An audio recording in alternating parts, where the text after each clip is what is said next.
Oh, I got some juicy news for you.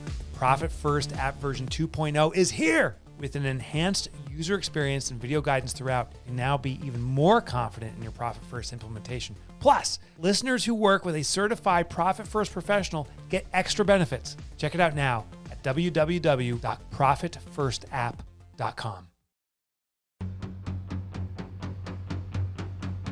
Today, right here, right now, this is the moment that you will finally say, I'm growing my accounting practice, and you're going to discover exactly how right here, right now, on the Grow My Accounting Practice podcast. Welcome to the show, my friends. This is Mike Michalowicz here, the author of Profit First.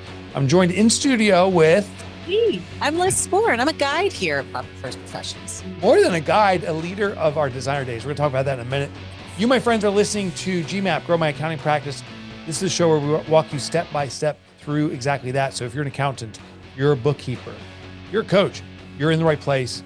Grab a cup of coffee, pour your bourbon in it, because I know you drink bourbon, and sit back and get ready to learn. I got a great GMAP Now task for you today. Liz has a cool, trippy question. And by the way, we have one of the coolest guests ever. Michelle Weinstein's here. We're going to talk about your pricing. We're going to talk about your sales. We're going to talk about qualifying a client. All of that is coming up in just seconds. Liz, before we kick things off, designer days, you were in all your glory. You're so nice. What was your favorite takeaway or contribution at the event? Oh, it was so fun. Well, first of all, it was great just to sort of hang out with you. I think that's the first time I've just been the two of us and Jennifer and Liz and 60 other people. Yeah, but it was me and you on stage working the show with it was really 50, fun. 60 guests there. Yeah, it was really great. I think I loved the panel discussions. I mean, I obviously, Yannick Silver was the one speaker that we had. He was stunning. You know, I cried because I cry at everything. But I loved watching our members share with each other. And in the calls that I've had since then, that was by far the biggest takeaway from everybody is how much truly we have to offer from with ourselves. And the theme was in plain sight, as you well know. And so many people really felt that and really enjoyed that aspect of it. How about you? What was your favorite? My favorite was seeing our members presenting and how effective they are.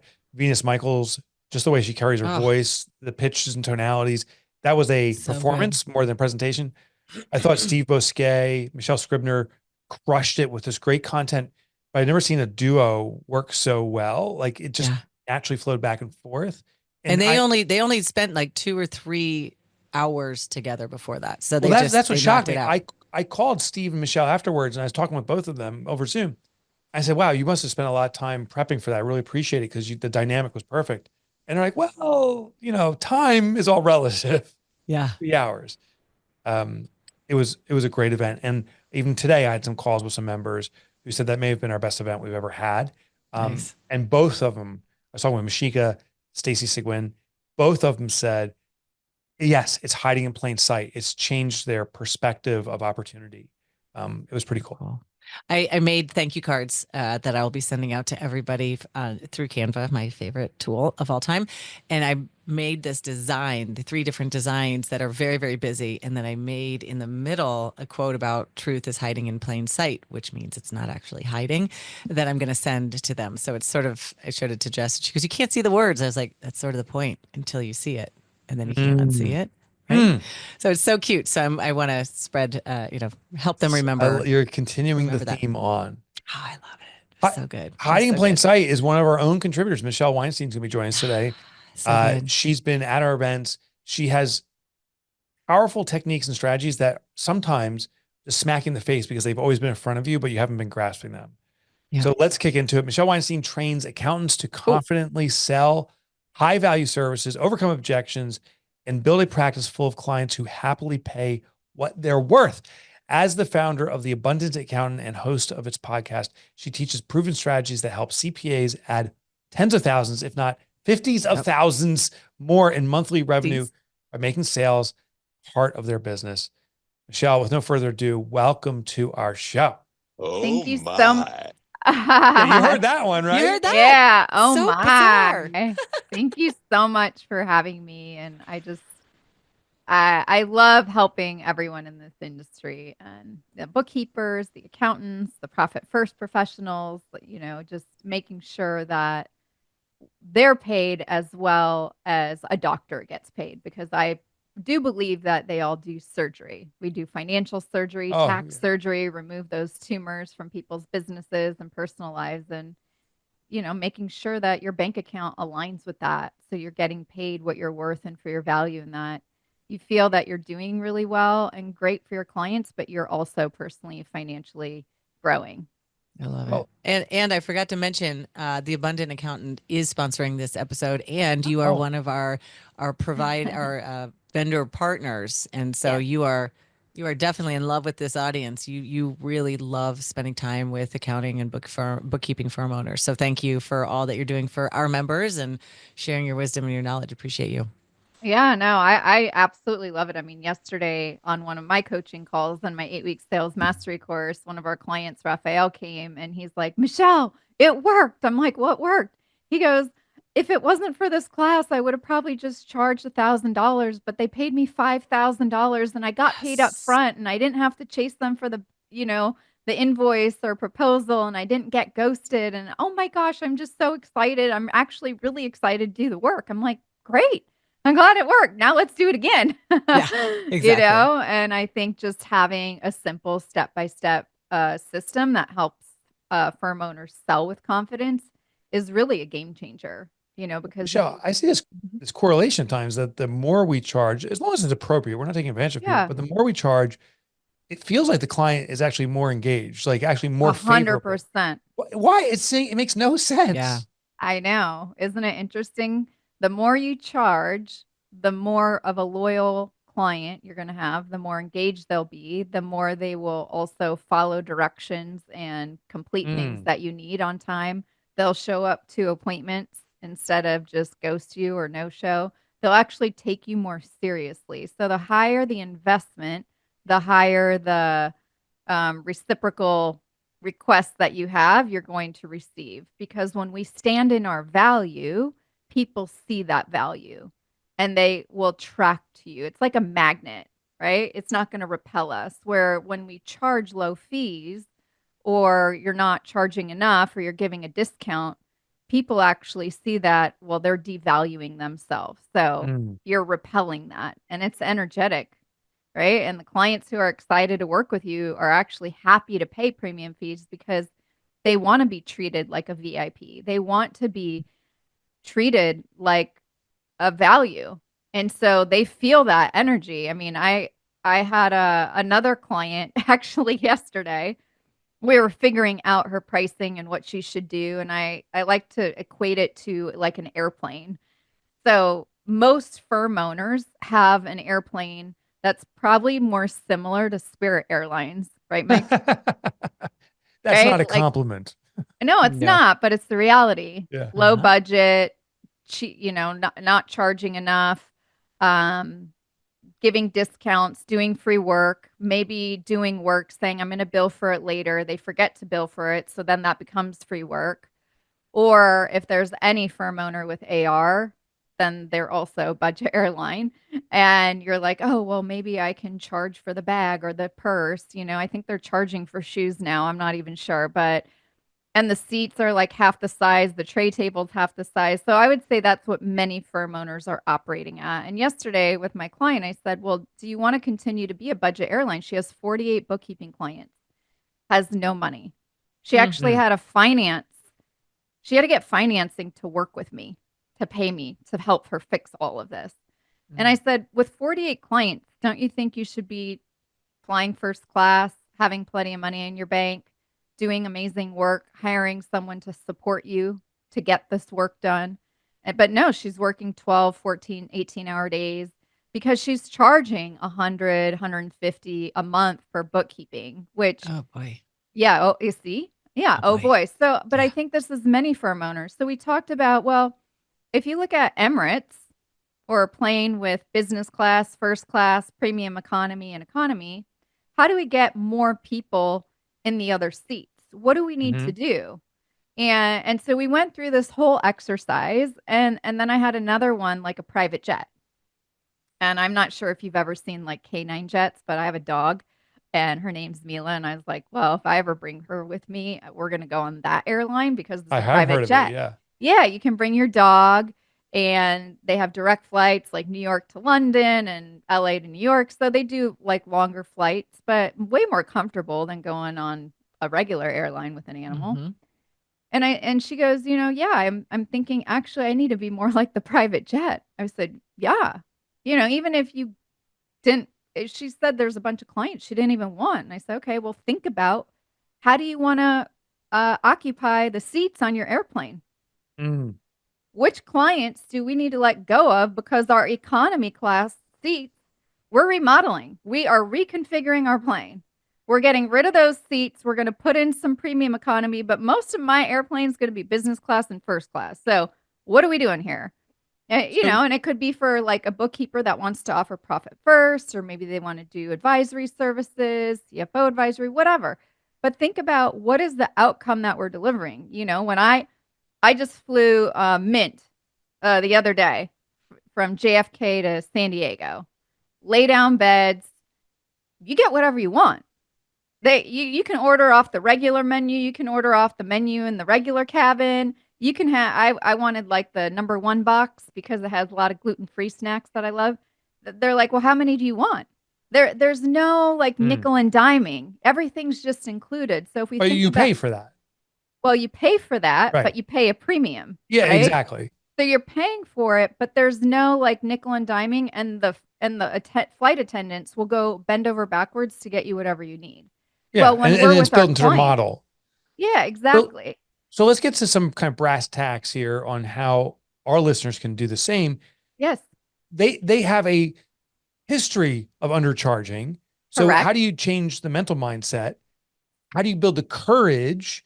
Because if all your customers are used to this, how do you make them change, or maybe they won't change? Yeah, they might not change. Okay, so but how do we get this going? This change we have to do Well, it. I But how think do we have to first say, you have to admit to yourself that you have a problem. I think Oh, that's that's the first, interesting. Always. right? So, Liz, you have a problem. I do. my I know. But my, I have some friends that are like in AA, or my boyfriend, he's like in a Sugar Anonymous. Like they have to first admit that what they're doing is not working. Interesting. Right? In our business, I honestly think it's not any different than you admitting that you're an undercharging, underpaid firm owner instead of an alcoholic or whatever. Yeah. You have to first admit that you have a problem, because we do a lot of enrollment calls and we have a lot of firms that reach out to us for help, but I can't help somebody until they say, okay, I've tried it enough my way. I'm stuck undercharging for my services. I know I'm doing something wrong. I don't know how to fix it. And yes, I have a problem. Until you can actually admit that, no one can help you. I can't help you. Liz can't help you. Mike, reading every one of Mike's books, none of that's going to help you. So I would say that's step #1. Oh, the books might. I'm just saying. What? The books might help. I'm just saying.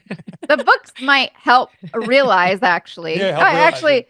they'll help realize that you have a problem. Yeah. If you read all of Mike's books, it will help you get to the realization that you have a problem. So I want to ask you around this question, because this is really interesting. Admitting you have a problem is a key step. Knowing you have a problem comes before you can admit you have a problem. Correct. How do you know you have a problem? Are there indicators? Yeah, I would Like say what? there's a lot of indicators. Probably #1 is burnout. So if you're Okay. feeling burnt out, that's a problem. Yep. That's a red flag.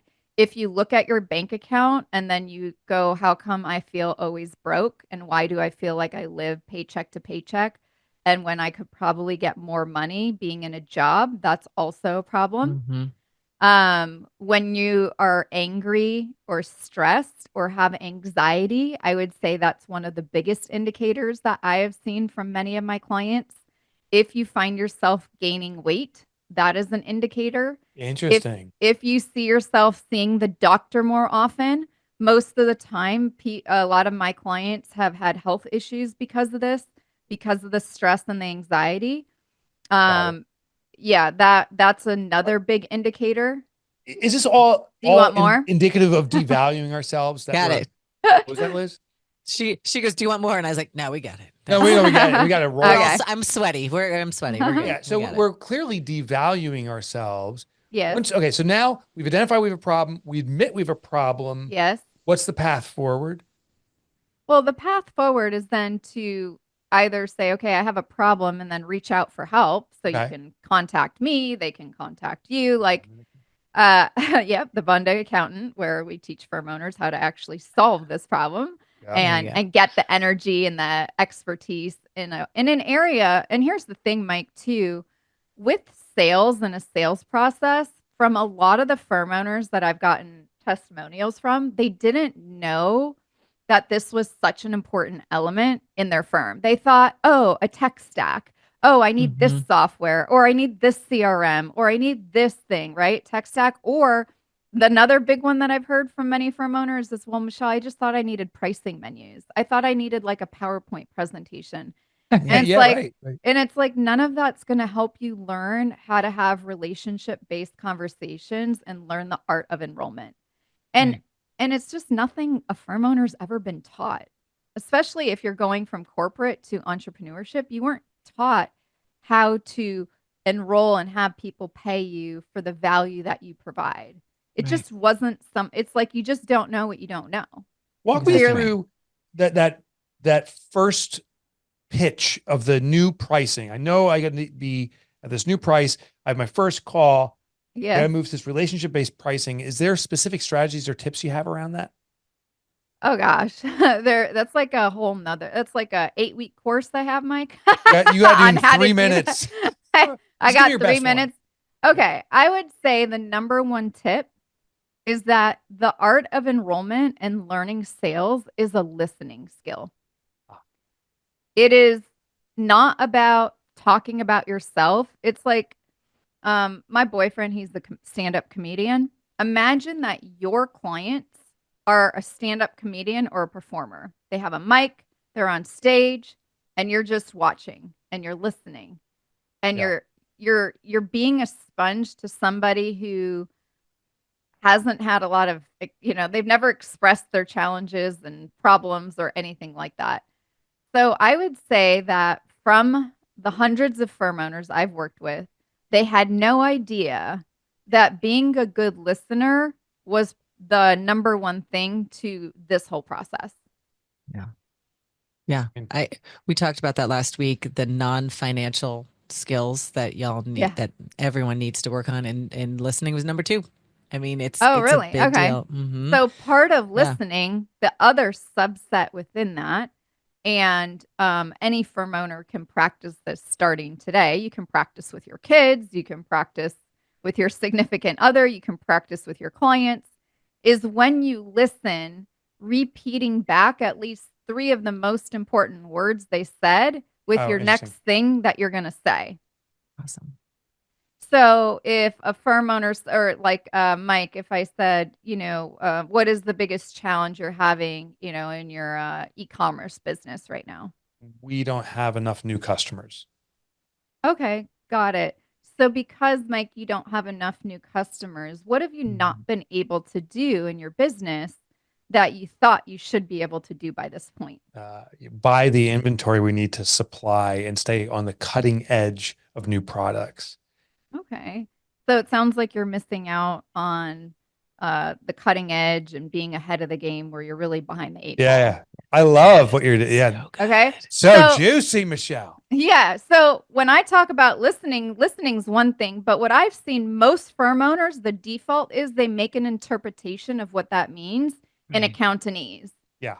So they'll like change the subject and say, oh, so you're having like cash flow problems and your P&L is this. And I'm like, they didn't say any of those words. Like it's basic listening. And if you remember the telephone game when you were a kid, or if you have kids, I'm sure they played it, where, 30 kids sit in a circle and the first person says something and then it goes to the next person. Then by the time it gets to the end of the circle, it's like something totally different. Right. What you want to try to do is just literally use the same words you just heard, but not all of them. I give the rule of 3. If they say 5 to 20 or 30 different words, how can you just pick out the 3 most important words that you think you can help solve their problem with? Right. So that would be my quick way that I took 8 weeks of training and just dialed in 3 minutes. I love it. I have a question, so they're having these conversations, they're listening better, they're following a lot of the techniques that you do. What are some of the biggest mistakes that people make when they raise their prices, right? So we have 2 groups. You have the people that, the new people just don't know better. So you can sort of play with your new pricing that way, but you have existing 48 clients who are undercharged. Yeah. And you need to raise them up as well. What are some of the mistakes or solutions that you see when trying to do that? Because we talk about that a lot here, and I Yeah. know it's always a challenge. Well, I think the biggest mistake is that most firm owners don't increase it enough, at least from the firm owners that I work with personally. That's usually the biggest mistake. Okay. Like I mean, I had a few handful of people tell me this yesterday. Michelle, like even the client that would have charged 1,000 before and charged 5, he goes, actually, I probably should have charged like 7 or 8 grand. I'm like, Yeah. But Yep. first we need to build the confidence. So I Mm. don't want to, I said, well, why don't we focus on the big change you just had? And now we take that, and then the next enrollment conversation, we're going to learn from this one. What could we do better? What could we improve on? What did we do well? What did we not do well? And I think that's also a big part of it. The biggest mistake that I see firm owners make is that they're not assessing how their sales conversations went. So if you think about or look at any actor, actress, athlete, whatever, they're always watching film. They're watching their reruns. They're watching their performance.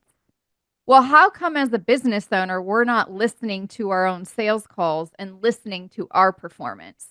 Because those sales calls equal money in bank account, right? So then you can implement profit first, because I know, Mike, we've talked about without top line revenue, we can't pay ourselves first. So Right. we have to grow that top line number on our P&L, which all stems from learning how to sell, having a sales process, focusing on relationship-based selling, and learning the skill set of the art of enrollment. So I'd say those are some of the biggest mistakes. And then the other ones that follow is you set your new price and then you still negotiate your price. That's just devaluing yourself all over again. Or you discount it. I've seen people do that. I'm like, what are you doing? You're still not you're still too attached to the outcome. So part of being able to confidently increase your price, you have to be detached from the outcome. You have to admit to yourself that you are ready to let go of some clients, right? So like my client yesterday with the 48, we're trying to figure out her new plane configuration.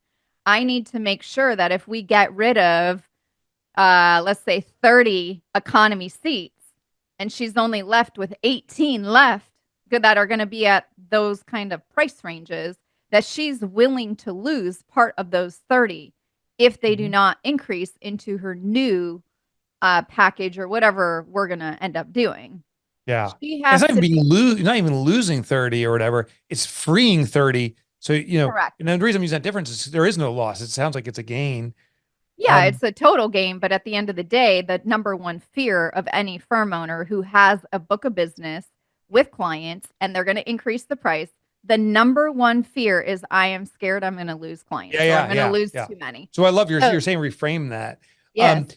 Well, we only have about 2 minutes left, so I want to ask. Oh, that's it? I could be here I all know. day with you. I know. I know. We got to roll. Marketing. Okay. Should we change the way we're marketing to prime the pump for the right type of prospect that's prepared for a value offer? How's our marketing shift? Yeah, well, I don't speak too much on marketing because there's a whole nother animal on all of that. Because Okay. marketing is getting someone interested to talk to you. Okay. Once you get that lead, that's when the sales process begins, right? Okay. So they're two separate, completely different animals, where here we're focusing on just the sales. But to attract a higher level type of client on the marketing side, when you go get a lead generation company or you start doing organic marketing on your own, or you start investing in Google ads or paid Facebook ads. Like that's all marketing, advertising. But what you can do and what we do here at the Abundant Accountant, specifically in our 8-week sales mastery course, is really identify all of the sales elements to sell to your ideal client. And then once you have all of that put in, then all of that would end up going into the languaging that you use in your marketing and messaging when you get to that point. But That's until you have, until you have your sales process down, though, there's so many things. Like when we talk about ideal client, it's not just like an industry and a niche. There's like 8 other elements that go into it. Yep. Yeah, I love the reverse engineering. Start with what the goal is and work our way back. 100%. You can't. You know, the marketing is garbage and a complete waste of time and money until you know how to enroll that person and you have confidence in your conversion process. Exactly. Otherwise, you know where you're going to take them. Where are you transforming them? Where are you taking them? Exactly. Yeah. Michelle, 100%. we got to wrap things up. Okay. I want our listeners to go to hire you, work with you to elevate the pricing so badly. Yes. Where do they go to take the first step with you? Well, if they're committed and they admit they have a problem, so that's step number 1, and you want to build a firm that gives you your time back and your life back and the financial freedom you deserve, because you do deserve to get paid like a doctor, you go to theabundantcall.com and you can have a complimentary strategy call with myself and my team where we lay out a full roadmap of what's working in your firm, what's not working in your firm. And then at least you have the roadmap. And if you'd like to work with us, we can explore that too. But at least go to theabundantcall.com and book a time to have that strategy session and know exactly where the gaps are in your firm. That's brilliant. That's great. That's brilliant. Awesome. Yeah. I invite every one of our listeners, do that right now. So many people are mispricing themselves. All right, Michelle, thank you so much for your time today. Thank you so much for having me. You're welcome to kind of listen behind the scenes because we're going to debrief what we just learned from you. Yep. Okay. Thank you, Michelle. Appreciate you. Thank you. So fun. Okay. That was great. Yeah. I love when a show feels like it's ripping by because it's rich in content. It's rich in content. And I've watched her. So she's done some work for us, obviously, shared with our members. She did a deep dive last year and it was amazing how many people, they said, oh, I've seen her before and I've heard it. But, every time you hear this, you take away something different. And she's just so good at really dispelling myths for sales conversations and getting people inspired. So exactly. So let's recap what we learned. I also have a GMAT now task, but first, do you have a trippy question? I do. So my oldest is what? We're both answering this. So we're yeah. So my oldest being home from college, I immediately go back to, oh my gosh, college summers where you had like the best worst jobs ever. So the question that I have is, what do you miss most about childhood or sort of teenage years? Oh, well, I'm going to do the best work job. So the best job I had, I did jukebox rental and repair. So not my company. I did it, but I repaired jukeboxes from the 50s to the 70s, meaning them. And then we'd rent them out because he was a DJ and he couldn't do shows for everyone. So he rented out these jukeboxes. So I discovered the entrepreneurial spirit there.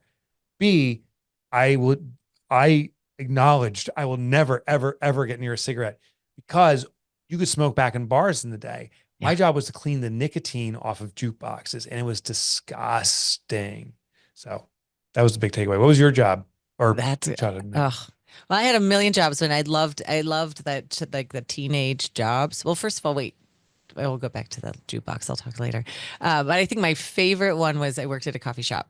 And that was, I was the early morning. It was before Starbucks was a thing. So it was a very cool, fun place to be. I would get there at 5:30 in the morning and just watch the morning crew. And I loved it because you're in high school, college. So you party pretty late into the night. And then I would just roll. You still roll in and work. But you have boundless energy. And it was just so fun to watch regular people and, get to know this crew of early morning warriors. It was really fun. That's cool. That's trippy. Yeah. All right. Let's dig into what we learned. Why don't you go first? What was your big takeaway from Michelle today? So many things. I loved the airline analogy, and as she was talking about the seats, and we talk about this. I actually had this conversation, a similar one this morning, where she said, we don't have any more economy seats. Now they're Yeah. economy plus, they're first class or business class. And I was talking to somebody who was sort of debasing herself, saying, I still am taking these two clients that are pretty low price clients. And I said, Yeah. well, why are you taking it? She's like, well, I feel like I want to be able to offer that. And I said, so let's hold space for that, right? You can still have some of these seats, and that's where you get to play, and that's where you get to experiment, and you get to say, I'm going to have 3 people that are not going to be paying me $6,000 a month. They're going to be paying me this because they're new, whatever reason. Hold space for those seats. But the primary Yes. group is this. And so it's funny that she said that, because that was definitely a conversation this morning. Like, deliberately, intentionally choose who's on the plane. You can do it. So Such a good that was a insight. big takeaway. And it reminds me when she said Spirit Airlines, I was like, ugh. And Yeah. do you want your customers thinking that of you? Are you a Spirit Airlines? Because they're going, ugh. A couple of my takeaways was, first, admit you have a problem. I've never heard someone say that. They always give the solution. They don't go back and say, where's the disease? And the disease is how you perceive yourself. I love that she shared the symptoms, not the disease, but the symptoms that point to the disease: burnout, um, ongoing stress, weight gain, all those, your own bank account, all those Yeah. things were symptoms. So if you see those, is the disease that you have a problem with self-perception. And the last thing is, and you hear it over and over, but this time it landed. Sales is listening, and stop just talking and start listening so that you can speak to what people want. I thought love it. those were all powerful takeaways. Okay. Excellent. Great. That was great. Thank All right. you. Okay. You're welcome. Now, one more thing. I got GMAP Now Yeah. task. Yes. It's one task. You Yep. do it. You will see results. And it's right in line with what Michelle said. It was funny. I wanted her to ask about marketing at the end, even though that's not her core competency. It's the sales. Yeah. It's the pitch. The reason I did is because she's also been talking about marketing throughout, right? That's the common thread, because she's been talking about pricing. Here's the GMAP Now task. The number one form of marketing in the world is your price. Price translates to perception. If I put down a piece of jewelry and say it's worth $50, we all know it's custom jewelry. If I put the exact same piece down and say it's $5,000, we all know it's genuine. Price dictates perception. Therefore, it is the number one form of marketing. Get your price right. All right, Liz. I did a bomb on that one. So good. Thanks. So good. Thanks. All right, as you take us out here, why don't you share, folks, where they can learn more about Profit First Professionals, and let's give our sponsor one more shout out too. Oh, yeah. We want to thank the Abundant Podcast, Michelle Weinstein, for everything that she is doing for our members and for her clients. It's an honor and a privilege to have you as part of our curated special superhero team. Is that what we get to call them? That's exactly what we call them. Yeah. That's great. And we want to invite you, if you're an accountant or bookkeeper and you're looking at introducing a service that can transform your clients, particularly with the advent of AI, it's no longer compliance. It's no longer data entry or data manipulation. What it is consultation around profitability. The number one desire as we're going into a very difficult economy is to increase profits. We're getting more and more inquiries, end users that say, who is the professional that can guide me through it? That could be you. So why don't you check out profitfirstprofessionals.com, click on the apply option, go through our little form there. We'll qualify each other. We want to make sure you're fit for what we're doing. We want to make sure that we are fit for you. So ask us anything you have. And if there's a fit, we're going to bring more profitability than ever to your clients and more profitability than ever to you. Excellent. All right, y'all. Thank you so much. Thank you, Mike. Thank you, Michelle. Bye, guys.